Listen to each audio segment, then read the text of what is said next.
Hello दोस्तों, स्वागत है आपका अपने यूट्यूब चैनल विज क्वीन पर। आज हम बात करने वाले हैं the art of public speaking, जिसे डेल कार्नेगी ने लिखा है। आपके सबसे बड़े डर को चुटकियों में दूर करने की ताकत रखता है। यह किताब सिर्फ एक किताब नहीं है, बल्कि आपके सुनहरे भविष्य की चाबी है। इसे आज ही पढ़े और लग जाए एक अच्छे स्पीकर बनने में, ताकि आप और ऊपर जा सके। मार्क ट्वीन कहते हैं कि पब्लिक स्पीकिंग के डर को दूर करने का एकमात्र तरीका लोगों के सामने बोलना। अगर आपने कभी ये फील किया है कि भीड़ के सामने खड़े होने के विचार से ही आपका दिल तेजी से धड़कने लगा है और हथेलियों में पसीना आ रहा है, तो आप अकेले नहीं हैं। क्या आप जानते हैं कि पब्लिक स्पीकिंग दुनिया में सबसे कॉमन डर में से एक है। National institute of mental health की एक स्टडी के अनुसार लगभग 75% लोगों को पब्लिक स्पीकिंग से डर लगता है। क्या आप जानते हैं कि पब्लिक स्पीकिंग का डर, जिसे ग्लोस्पोफोबिया भी कहा जाता है, स्टडी से पता चला है कि लोग मरने से ज़्यादा पब्लिक स्पीकिंग से डरते हैं। यह एक दिलचस्प बात है जो इस बात पर रोशनी डालती है कि यह डर हम पर कितनी गहराई तक इम्पैक्ट डाल सकता है। लेकिन क्या आप जानते हैं कि इससे भी ज़्यादा मज़ेदार चीज़ क्या है? ऐसे लोगों की काउंटलेस कहानियां हैं जिन्होंने इस डर का डट कर सामना किया और जीते भी। कई फेमस और सक्सेसफुल लोग भी अपनी लाइफ में कभी न कभी पब्लिक स्पीकिंग से डर रहे हैं।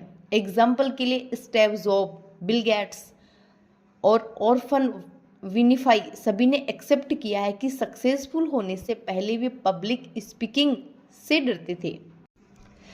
तो दोस्तों, पब्लिक स्पीकिंग एक ऐसा शब्द है जिससे हमें से ज़्यादा लोगों को बहुत डर लगा है।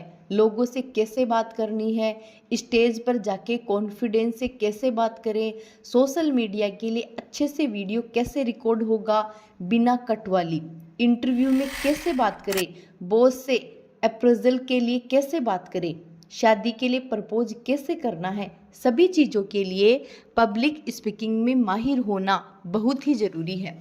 उस इंसान को याद कीजिए जिसका बोलने का तरीका आपको बहुत पसंद है।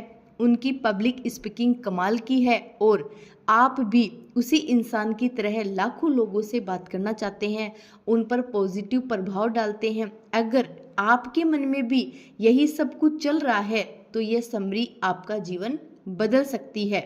आज हम the art of public speaking किताब के बारे में बात करने वाले हैं, जिसे best selling author Dale Carnegie ने लिखा है। इस किताब को अच्छे से समझने के लिए हमने इसको 12 चैप्टर्स में डिस्कस किया है। तो चलिए फिर एक एक करके सबको डिटेल्स में समझते हैं। चैप्टर फर्स्ट, लोगों के सामने बोलना। पब्लिक स्पीकिंग एक ऐसा तरीका है जिसके जरिए आप अपने दिल की बात दूसरे लोगों से कह सकते हैं। पहले के ज़माने में जब लोग मिल नहीं पाते थे तो वह लिखकर अपनी बात दूसरों तक पहुंचाया करते थे। सबसे पहले यह तरीका आज से लगभग 450 साल पहले इजिप्ट में आया था, जब लोग एक दूसरे को लिखकर अपनी बातें बताया करते थे। लेकिन समय के साथ साथ लोगों ने भाषा सीखी और फिर उस भाषा को इस्तेमाल करके अपनी बात दूसरों तक पहुंचाना सीखा। तो दोस्तों, इस प्रोसेस को कन्वर्सेशन कहते हैं। पब्लिक स्पीकिंग इससे अलग होती है। जब आप किसी एक इंसान से बात करते हैं तो उसे कन्वर्सेशन कहते हैं। जब आप बहुत लोगों के सामने कोई बात कहते हैं तो उसे पब्लिक स्पीकिंग बोलते हैं। जब आप किसी के साथ कन्वर्सेशन में हैं तो जो आपके मन में जो है उसे बोल सकते हैं और प्लानिंग की कोई खास ज़रूरत नहीं पड़ती, और आप अपने डेली के आम बोलचाल वाले शब्दों का भी इस्तेमाल कर सकते हैं। पब्लिक स्पीकिंग में आपको पहले से प्लानिंग करनी होगी कि क्या बोलना है और कैसे बोलना है। यहाँ पर आप आम बोलचाल के शब्दों की जगह फॉर्मल लैंग्वेज का इस्तेमाल कर सकते हैं। पब्लिक स्पीकिंग करते समय यहाँ पर कुछ बातें हैं जो हमें सीखनी चाहिए। अपने ऑडियंस के आर्गुमेंट्स और उनके फीडबैक को समझना होगा। हम ऐसा नहीं कर सकते कि अपनी बातें बताते जाए और ऑडियंस की एक भी ना सुने। ऐसे में ऑडियंस आपकी स्पीच से अपना इंटरेस्ट खो देगी। इसके लिए अपनी ऑडियंस से टाइम टू टाइम फीडबैक लेते रहें। ऑडियंस के साथ इमोशनली जुड़कर अपनी बातों को फैक्ट के साथ रखें। जो भी मैसेज अपनी स्पीच के जरिए देना चाहते हैं वो ऑडियंस तक क्लियरली पहुंचाए। चैप्टर 2 एथिक्स और पब्लिक स्पीकिंग। पब्लिक स्पीकिंग का गोल लिसनर से मनचाहा रिस्पॉन्स लेने का है, लेकिन किसी भी कीमत पर नहीं। मतलब अगर लिसनर को आपकी बात पसंद आई है तभी वो आपके लिए तालियां बजाएंगे। आप उनसे ज़बरदस्ती ताली नहीं बजवा सकते हैं। पब्लिक स्पीकिंग एक ऐसे पावर की तरह है, इसलिए इसके साथ बहुत सारी जिम्मेदारियां भी जुड़ी होती है। एक पब्लिक स्पीकर होने के नाते आपका फ़र्ज है कि लोगों को सही चीज़ें बताएं, लेकिन कुछ लोग इसका गलत इस्तेमाल करते हैं और पैसे या फिर किसी दूसरी चीज़ के लालच में अपनी स्किल का गलत फ़ायदा उठाते हुए लोगों को गलत नॉलेज दे देते हैं। लोगों को अपनी बातों से मैनिपुलेट करके अपने मकसद के लिए लोगों को हाँ मनवा लेते हैं। पब्लिक स्पीकिंग का एथिक्स कहता है कि अगर आपको कोई चीज़ नहीं आती है या आपको किसी सब्जेक्ट के बारे में कुछ खास जानकारी नहीं है तो दूसरे को न बताएं और पहले खुद सीखें फिर दूसरों को सिखाएं, और झूठ तो कभी भी नहीं बोलना है। चैप्टर 3 सुनना। जब आप पहली बार लिसनिंग शब्द सुनते हैं तो आपके मन में क्या आता है? शायद आप सोचते होंगे कि इसका मतलब सुनना होता है, लेकिन नहीं, लिसनिंग और हियरिंग दोनों अलग अलग शब्द है। लिसनिंग का मतलब होता है किसी भी चीज़ को सुनना, समझना और फिर उसके ऊपर रिएक्ट करना। वहीं पर दूसरे शब्द हियरिंग का मतलब होता है सिर्फ किसी भी चीज़ को सुनना और जो मन में आए रिएक्शन दे देना। इन दोनों ही शब्द का मतलब अलग अलग होता है। जब आप किसी से बात कर रहे हैं, उनकी बातें सुन रहे हैं तो आप उसे हियरिंग बोलेंगे। जहाँ पर आप अपनी बात बोल रहे हैं और सामने वाले की बात भी सुन रहे हैं।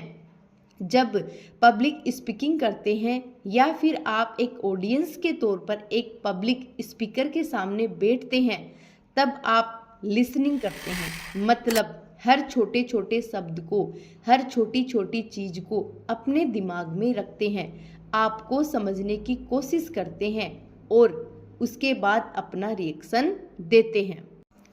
अच्छा स्पीकर बनने के लिए सबसे पहले अच्छे लिसनर बनना होगा।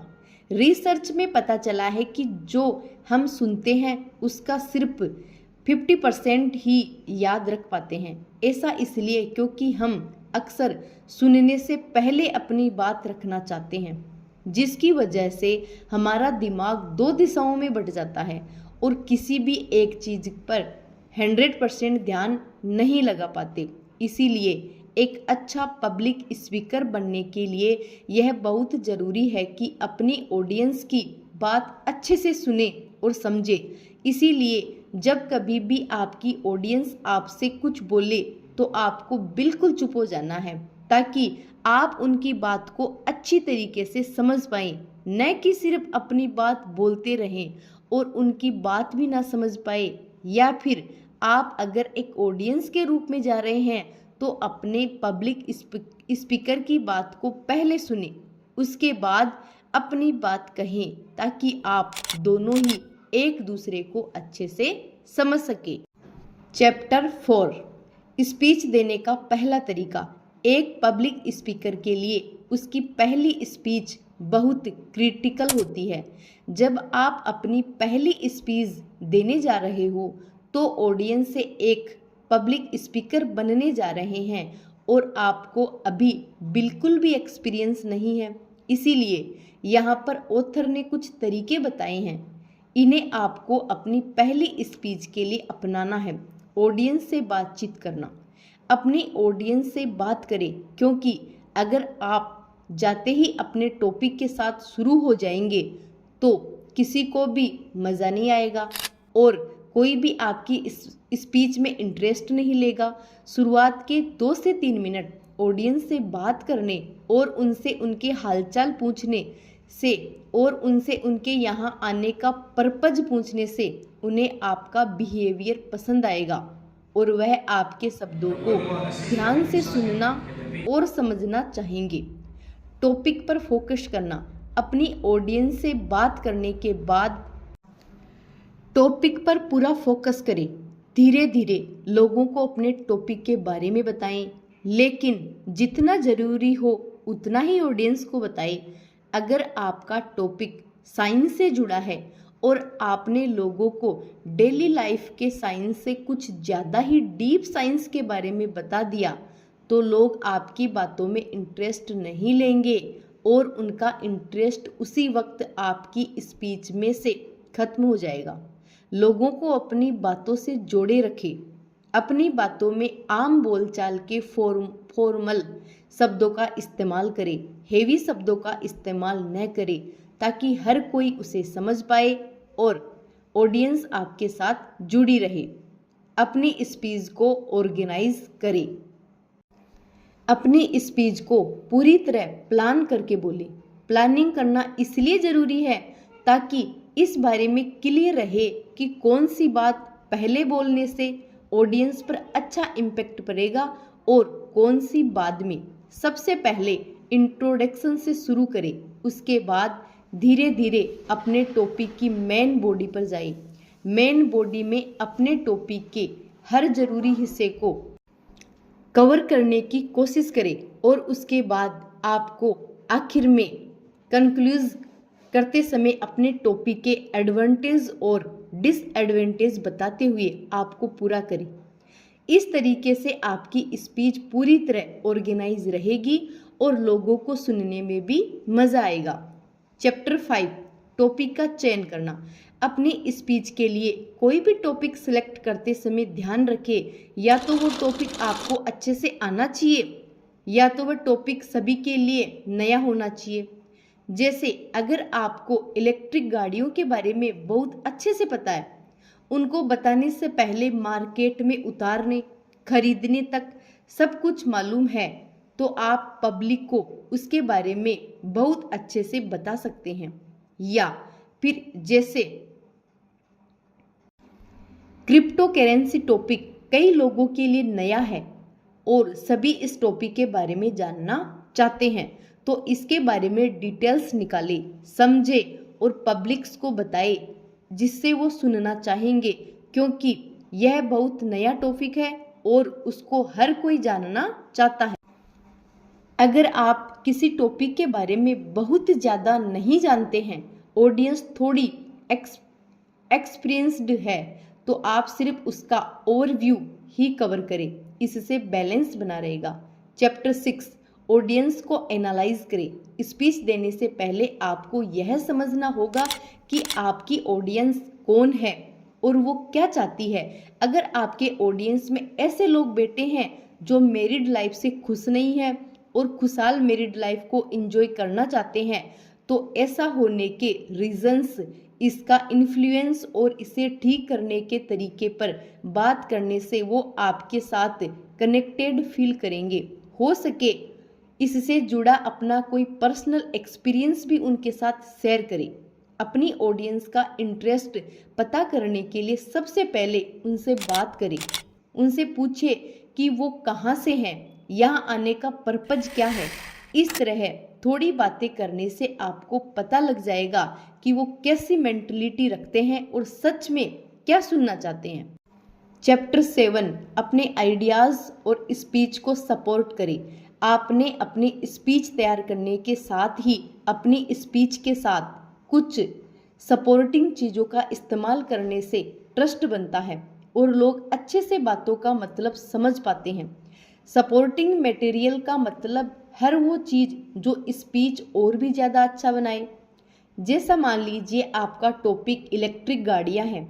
अब वैसे तो इसके बारे में बहुत लोगों को पता है, लेकिन अगर आप इलेक्ट्रिक गाड़ी की कोई तस्वीर ले जाएं या फिर अपने लैपटॉप में इससे जुड़ा कोई रिप्रेजेंटेशन बनाकर ले जाएं ताकि लोग इसको और अच्छे से समझ सके, तो आपकी स्पीच में और भी ज़्यादा स्पीच लेंगे और चीज़ें अच्छे से समझ आएगी। इसी के साथ स्पीच के दौरान अपनी ऑडियंस से कुछ सवाल पूछते रहे, उनका जवाब दे या फिर ऑडियंस में से ही किसी को जवाब देने के लिए कहे। फिजिकल एग्जाम्पल का इस्तेमाल करें। अब आप अपनी ऑडियंस से बात करके पता लगाएं कि रेस्पॉन्स कैसा है। क्या वो स्पीच के प्रति पॉजिटिव अप्रोच रख रहे हैं या फिर नेगेटिव अप्रोच। अगर उनका रेस्पॉन्स अच्छा है तो उनमें से कुछ लोगों को स्टेज पर बुलाकर मजाकिया तरीके से अपनी स्पीच से रिलेटेड कोई छोटा सा टास्क करने को कहे। इससे ऑडियंस को अच्छा फील होता है और स्पीकर की बातों से वो अच्छी तरह रिलेटेड कर पाते हैं। दोस्तों, अपन ऑडियंस को कोई स्टोरी या इंसिडेंट भी बता सकते हैं। आइए इसके लिए एग्जाम्पल लेते हैं। मान ले आपका टॉपिक इंडियन कल्चर से जुड़ा है, तो इसे समझने के लिए अपना कोई पुराना किस्सा शेयर कर सकते हैं या उसे रिलेटेड कोई कहानी सुना सकते हैं, जिससे ऑडियंस के मन में ज़्यादा सुनने की दिलचस्पी जग जाए। न्यूमेरिकल डाटा का इस्तेमाल करना होता है। डाटा से हमें कुछ ही पलों में चीज़ों की समझ हो जाती है और ट्रस्ट बनने लगता है। इसीलिए अपनी बातों को वर्बली बताने के साथ साथ सपोर्ट के लिए डाटा भी शो करते रहें। सिर्फ वर्बली सुनने से लोगों को कुछ ही समय तक वह बात याद रहती है, जबकि डाटा जैसे ग्राफ या डायग्राम से ज़्यादा क्लियर समझ में आता है। मोटिवेशनल कोट्स का इस्तेमाल कर सकते हैं। स्पीच में समय समय पर कुछ मोटिवेशनल कोट्स डालने से ऑडियंस मोटिवेटेड रहती है और बिना बोर हुए दोबारा स्पीकर की बातों पर ध्यान देने लगती है। चैप्टर 8 स्पीच की बॉडी को ऑर्गेनाइज करें। इस पॉइंट में आप जानेंगे कि कैसे अपनी स्पीच को अच्छे से ऑर्गेनाइज कर सकते हैं ताकि लोगों को स्टार्टिंग से लेकर एंडिंग तक अपनी बात समझा सके। अगर आप कोई भी बात अपनी स्पीच में बोल देंगे तो कोई भी आपकी बात को नहीं समझ पाएगा। इसीलिए अपनी स्पीच को ऑर्गेनाइज करना बहुत ही ज़रूरी है। अब यहाँ पर कुछ पॉइंट्स हैं जिनके जरिए आप अपनी स्पीच को ऑर्गेनाइज कर सकते हैं। दोस्तों, सबसे पहले हल्की बातचीत और परिचय के साथ शुरुआत करनी चाहिए। अपनी स्पीच को स्टार्ट करते समय सबसे पहले अपनी ऑडियंस से बात करें और पता लगाए कि वो कैसा फील कर रहे हैं और वह इस स्पीच के टॉपिक को लेकर कैसा सोचते हैं। उसके बाद अपने टॉपिक का सबसे छोटा पार्ट और जो सबसे पहले आना चाहिए उसको थोड़ा थोड़ा बताना शुरू करें। बताते समय हमें ऑडियंस से भी कुछ सवाल पूछना चाहिए ताकि शुरुआत से ही उनके अंदर टॉपिक को लेकर क्यूरियोसिटी आ जाए। ध्यान रखें कि शुरुआत में ही बहुत ज़्यादा गहराई में ना जाए, सिर्फ थोड़ी थोड़ी बातें करें और ऑडियंस से इंटरेस्ट करके कन्वर्सेशन बनाए रखें। अपनी स्पीच में छोटा सा परिचय देने के बाद अब अपनी स्पीच के मेन बॉडी पर आना है, जहां पर अपने टॉपिक के बारे में गहराई तक जाना है। इसके लिए स्पेटाइल ऑर्डर तरीके को फॉलो करना है। इस ऑर्डर का मतलब है कि एक सीक्वेंस को फॉलो करते हुए फैक्ट्स को बताएं। उदाहरण के लिए आप किसी भी चीज़ की अच्छाई करते हुए आ रहे हैं तो आगे भी उसकी अच्छाई के बारे में ही बात करें, फिर उसकी कमियों के बारे में और उसके बाद उन कमियों को ठीक करने के तरीके के बारे में। दोस्तों, मेन पॉइंट को अलग रखना है। स्पीच में जितने भी जरूरी पॉइंट्स हो और उनके बेस पर पूरी स्पीच तैयार होगी उनको अलग रखना है और अपने एग्जाम्पल्स को अलग रखना है। अगर आप दोनों को एक साथ मिला देंगे तो ऑडियंस नहीं समझ पाएगी कि क्या ज़्यादा ज़रूरी है और क्या नहीं, उन्हें किस पर ज़्यादा ध्यान देना चाहिए और किस पर कम। इसीलिए अपने ज़रूरी पॉइंट्स को दूसरे एग्जाम्पल से अलग रखें। ऐसा करने से आप इफ़ेक्टिवली अपनी बात रख पाएंगे। चैप्टर 9 स्पीच की शुरुआत और अंत। हालांकि अब तक आप समझ चुके होंगे कि हमें अपनी स्पीच की शुरुआत हल्के फुल्के परिचय से करनी होती है। दोस्तों, अब यहाँ पर आपको कुछ एडिशनल तरीके बताए गए हैं जो स्पीच की शुरुआत और एंडिंग को अट्रैक्टिव बनाने में यूजफुल साबित हो सकते हैं। तो इसके लिए इन तरीकों को अपना सकते हैं। इसके लिए अपने टॉपिक के बारे में थोड़ा परिचय देना है, फिर उनसे कुछ सवाल पूछना है और जवाब मिलने के बाद उनकी बातों से रिलेटेड कुछ बातें कहकर ऑडियंस में से किसी और से अगला सवाल पूछे ताकि वह यह समझ जाए कि आज का टॉपिक किस बारे में होने वाला है और ऑडियंस इसके लिए मेंटली प्रिपेयर हो जाए। दोस्तों, हमेशा बात को कोटेशन के साथ शुरू करें। परिचय के बाद सबसे पहले किसी फेमस लाइन या फेमस कोटेशन के साथ अपनी बात को शुरू करना है, जिससे लोग मोटिवेटेड फील करें और स्पीच में दिलचस्पी लेने लगे। स्टोरी बताना, बचपन से ही हमें कहानी सुनना पसंद है। स्टोरी से सीखी गई बात डायरेक्ट हमारे सबकॉन्शियस माइंड में चली जाती है। इसीलिए परिचय देने के बाद और एक मोटिवेटेड लाइन कहने के बाद अब ऑडियंस को स्पीच से रिलेटेड कोई इंसिडेंट या कहानी सुनानी है। ऑडियो विजुअल एड्स का इस्तेमाल करना। अब अपने ऑडियंस को कहानी सुनाने के बाद अब हम अपनी स्पीच की मेन बॉडी पर आ चुके हैं, जहां अपनी स्पीच के बारे में बता रहे हैं। इस दौरान अपनी बातों को सिर्फ बोलकर समझाने की बजाय उससे जुड़े फोटोज या वीडियोस दिखाएं। अपनी स्पीच को समराइज करें। अब आप अपनी आधे से ज़्यादा स्पीच को ख़त्म कर चुके हैं और अब आपको एंडिंग की तरफ बढ़ना है। इसीलिए अब आप अपनी स्पीच को धीरे धीरे कम करना शुरू करें और ऑडियंस से और ज़्यादा सवाल पूछना शुरू करें, ताकि उनको समझ आ जाए कि आप स्पीच खत्म होने वाली है और उसी हिसाब से आपको जवाब भी दे पाएँ। ऐसा करने से आप अपने स्पीच के एंड को भी इंजॉयबल बना सकते हैं। कोटेशन और गुड लक के साथ ख़त्म करें। आप अपनी स्पीच को ख़त्म करने के बाद आपको शुरुआत की तरह दोबारा एक मोटिवेटेड कोटेशन देना है, ताकि लोग जाते समय भी मोटिवेटेड फील करें और उनको गुड लक विश करें, ताकि वह आपके लिए अपने मन में एक अच्छी इमेज लेकर जाएं और अगली बार दोबारा आपकी स्पीच में आने के लिए तैयार रहे। Chapter 10 speech outlining. दोस्तों, अभी तक हमने देखा कि ऑडियंस के सामने स्पीच को कैसे बोलेंगे। अब आप जानने वाले हैं कि जब आप अपने लिए स्पीच लिख रहे हो तो किन किन बातों का ध्यान रखना है और हम स्पीच को कैसे लिख सकते हैं ताकि उसमें कोई गलती ना हो और वह एक एक्साइटिंग स्पीच बन पाए। एक अच्छी स्पीच लिखने के लिए यहाँ कुछ पॉइंट्स और बताए जा रहे हैं। तैयारी का आउटलाइन। जब कोई स्पीकर स्टेज पर जाकर बोलते हैं तो वह सिर्फ एक पेपर पर ऐसे ही नहीं लिखी होती, उसके बारे में सब लिखा होता है कि वह कौन सी लाइन बोलनी है, क्या परिचय है, क्या मेन बॉडी है और क्या एंडिंग है, कब किस चीज़ का एग्जाम्पल देना है, कब ऑडियंस से कौन सा सवाल पूछना और कहाँ पर दोबारा बोलना है। इसी प्रोसेस को हम प्रिपरेशन आउटलाइन बोलते हैं। अब देखते हैं कि आप आउटलाइन प्रिपरेशन कैसे कर सकते हैं। अपनी स्पीच के स्पेसिफाई पर्पज के बारे में क्लियर रहे।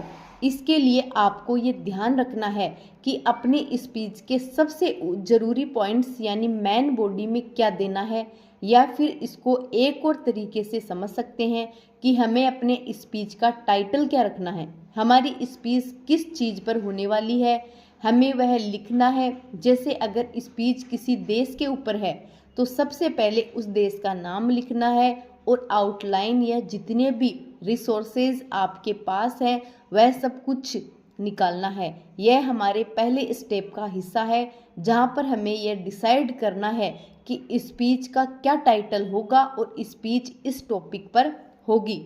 इंट्रोडक्शन, बॉडी और कंक्लूजन को पहचान ले। अब अपनी स्पीच का टाइटल डिसाइड करने के बाद आपको देखना है कि स्पीच के हमें परिचय में कौन सा हिस्सा डालना है, बॉडी में कौन सा हिस्सा डालना है और स्पीच को ख़त्म करते हुए कौन सा हिस्सा डालना है। क्योंकि अगर यह अच्छे से डिसाइड नहीं करेंगे कि हमें कब क्या बोलना है तो हमारी पूरी स्पीच आगे पीछे हो सकती है और ऑडियंस को कुछ भी समझ में नहीं आएगा।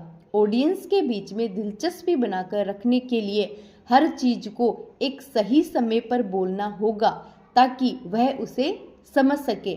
सिंबल का इस्तेमाल करें। पूरी स्पीच में एक फ्लो को बनाए रखें। ऐसा ना हो कि आप पहले कुछ और बोल रहे हो और बाद में कुछ और बोलने लग जाएं, जिसकी वजह से हमारी बात हमसे ही गलत हो जाए और ऑडियंस दिलचस्पी तोड़ दे। इसके लिए आपको ध्यान रखना है कि अगर किसी चीज की अच्छाई बताते हुए आ रहे हैं तो अभी भी हमें उसकी अच्छाई ही बतानी है। अगर उसके बारे में कुछ गलत है तो पहले अच्छाई वाला पूरा करना है, उसके बाद हमें उसके बारे में गलत बोलना है ताकि ऑडियंस को समझ पाए कि पहले अच्छाई थी और अभी गलत। दोनों को एक में ही मिला देने से उनको बिल्कुल भी समझ में नहीं आएगा कि आप क्या कहना चाह रहे हैं और वह दिलचस्पी लेना छोड़ देंगे। चैप्टर 11 भाषा का स्मार्टली इस्तेमाल करना। आप स्पीच में जो लैंग्वेज इस्तेमाल करें वह क्लियर और ऑडियंस से कनेक्टेड होनी चाहिए। भाषा का यहाँ पर मतलब है कि आप किस टोन में बात कर रहे हैं। ध्यान रखें, कहीं आपकी बात सामने वाले को गलत तो नहीं लग सकती, या फिर आप जो चीज़ करना चाह रहे हैं वहाँ लिखा तो सही है लेकिन अच्छे से बोल नहीं पा रहे हैं। अपनी पूरी स्पीच के दौरान बहुत ही आराम से बोले। अब आराम से बोलने का मतलब धीरे धीरे बोलना नहीं है। हो सकता है टॉपिक में कोई ऐसी चीज़ है जो आपको पसंद ना हो, पर आप उसके खिलाफ बोलते बोलते नेगेटिव बोल सकते हैं। इसकी वजह से कुछ लोग आपसे नाराज हो सकते हैं। इसीलिए आपको वही बोलना है जो आपने लिखा है या फिर जो फैक्ट है। रियलिस्टिक बातों से अगर किसी को हर्ट हो सकता है तो अपनी बातें इस तरह से रखें ताकि ऑडियंस को बुरा भी न लगे और बात का मतलब भी समझ में आ जाए। चैप्टर 12 डिलीवरी, बात को लोगों तक पहुंचाना। अब तक आपने समझ लिया है कि आपको अपनी स्पीच कैसे लिखनी है, स्पीच में क्या क्या ज़रूरी चीज़ें होनी चाहिए, किस भाषा का इस्तेमाल होना चाहिए, अपनी ऑडियंस को कैसे जोड़े रखना है, यानी लगातार ऐसा क्या बोले ताकि आपकी ऑडियंस स्पीच में दिलचस्पी लेती रहे। अब हम देखते हैं स्पीच बोलते समय सबसे ज़रूरी चीज़ है बातों को ऑडियंस तक पहुंचाना, यानी कोई भी चीज़ बोलने या बताने का तरीका आप खुद ही सोचिए। आज तक जितने भी पब्लिक स्पीकर्स को देखा है, क्या आपने कभी देखा है कि वह सुस्त होकर मैं कोई बात बोल रहे हो? वह जो भी बोलते हैं जोश और पूरे होश में बोलते हैं। इससे उनकी बातों का इन्फ्लुएंस और विश्वास बढ़ने लगता है। अपनी बातों को पहुंचाने के लिए इन तरीकों को अपनाना है। सबसे पहले आपकी वेशभूषा, पर्सनल अपीयरेंस, यानी कोई भी इंसान किस तरीके से आपके सामने आता है आप सोच कर देखिए। अगर आप इस स्पीच के लिए सिर्फ शॉर्ट्स और टी शर्ट पहन के स्टेज पर जा रहे हैं तो क्या सामने वाला इंसान आपको सीरियस लेगा? नहीं। फिर वह आपकी बात पर विश्वास करेगा? नहीं, क्योंकि आप उसके सामने उस तरीके से अपीयर नहीं हुए जिस तरीके से वह चाहता था। यानी जब कभी भी एक पब्लिक स्पीकर के बारे में सोचते हैं तो सूट बूट पहनना एक सज्जन इंसान हमारे दिमाग में आता है। तो आप भी हमेशा वही सज्जन इंसान बनकर अपनी स्पीच के लिए जाएं या अलर्ट फॉर्मल कपड़े पहने। इशारे, स्पीच के दौरान स्पीकर के हाथ और कंधों की मूवमेंट्स। सूट पहनकर तैयार तो होने से पहली चीज सही हो गई है। अब दूसरी स्किल पर ध्यान देने के लिए सबसे पहले अपने बॉडी पोस्चर और हाथों के एक्शन पर ख्याल रखना है। स्पीच के हिसाब से अपने बॉडी मूवमेंट को बदलते रहें। जैसे सिर्फ एक चेयर पर बैठकर मोटिवेशनल स्पीच देने की बजाय मोटिवेशनल स्पीच को खड़े होकर लोगों के साथ मिलकर अपने पूरे हाथ खोलकर उनसे कुछ सवाल पूछकर उसके कुछ जवाब देकर अपनी स्पीच बोलेंगे तो ऑडियंस को दिलचस्पी आएगी। वे आपकी बात समझ पाएंगे और विश्वास कर पाएंगे। आंखों में देखना, तीसरी सबसे जरूरी चीज है आंखों का कनेक्शन। आप स्पीच देते समय कहाँ देख रहे हैं या आपके ऑडियंस पर इफ़ेक्ट डालने में इम्पोर्टेंट रोल अदा करता है। ध्यान दें, कहीं किसी दीवार, पंखे या किसी दूसरे पब्लिक स्पीकर को तो नहीं देख रहे हैं। अगर ऐसा देख रहे हैं तो यह नर्वसनेस को शो करता है। यह दिखाता है कि आपके अंदर कॉन्फिडेंस की कमी है। इससे ऑडियंस आपकी बात पर विश्वास नहीं कर पाएगी और आपकी स्पीच में दिलचस्पी नहीं लेंगे। इसीलिए हमेशा स्पीच देते समय अपनी ऑडियंस की आंखों में देखें, जिससे कॉन्फिडेंस शो होता है, जो ऑडियंस के बीच हमारे विश्वास और दिलचस्पी को बढ़ाता है। तो दोस्तों, इस समरी में आपने पब्लिक स्पीकिंग की आर्ट को सीखा, जिससे कॉन्फिडेंटली अपनी बात दूसरों तक पहुंचा सकते हैं। आइए अब सीखे हुए लेसन को एक बार दोहराते हैं, ताकि इन लेसन्स को याद रखना आसान हो जाए। अपनी ऑडियंस के इंटरेस्ट को ध्यान में रखते हुए स्पीच को तैयार करने और इसके लिए अपनी ऑडियंस से टाइम टू टाइम फीडबैक लेते रहें। एक पब्लिक स्पीकर होने के नाते आपका फर्ज है कि लोगों को सही चीज़ें बताएं। अच्छा स्पीकर बनने के लिए सबसे पहले अच्छे लिसनर बनना है। लोगों को अपनी बातों से जोड़े रखना है। अपनी बातों में आम बोलचाल के फॉर्मल शब्दों का इस्तेमाल करना है। अपनी स्पीच को पूरी तरह प्लान करके बोलना है। प्लानिंग करना सीखना बहुत ही ज़रूरी है, ताकि इस बारे में क्लियर रहे कि कौन कौन सी बातें बोलने से ऑडियंस पर अच्छा इम्पैक्ट पड़ेगा और कौन सी बाद में। अपनी स्पीच के लिए कोई भी टॉपिक सेलेक्ट करते समय ध्यान रखें, या तो वो टॉपिक आपको अच्छे से आना चाहिए या वह टॉपिक सभी के लिए नया होना चाहिए। आपने अपनी स्पीच तैयार करने के साथ ही अपनी स्पीच के साथ कुछ सपोर्टिंग चीज़ों का इस्तेमाल करने से ट्रस्ट बनता है और लोग अच्छे से बातों का मतलब भी समझ पाते हैं। इसीलिए एग्जाम्पल्स रखना चाहिए। स्टोरी, डाटा, मोटिवेशनल क्योट्स के जरिए अपनी स्पीच को सपोर्ट करते रहना चाहिए। हल्की बातचीत और परिचय के साथ शुरू करें। ऑडियंस के साथ टॉपिक को जोड़ें।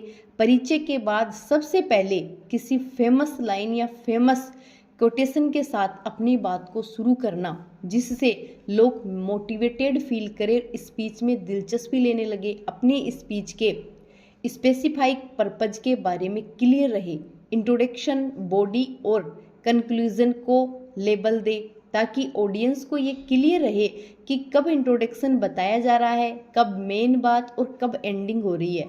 अपनी बातों को अच्छी तरह समझाने के लिए सिंबल का इस्तेमाल करें।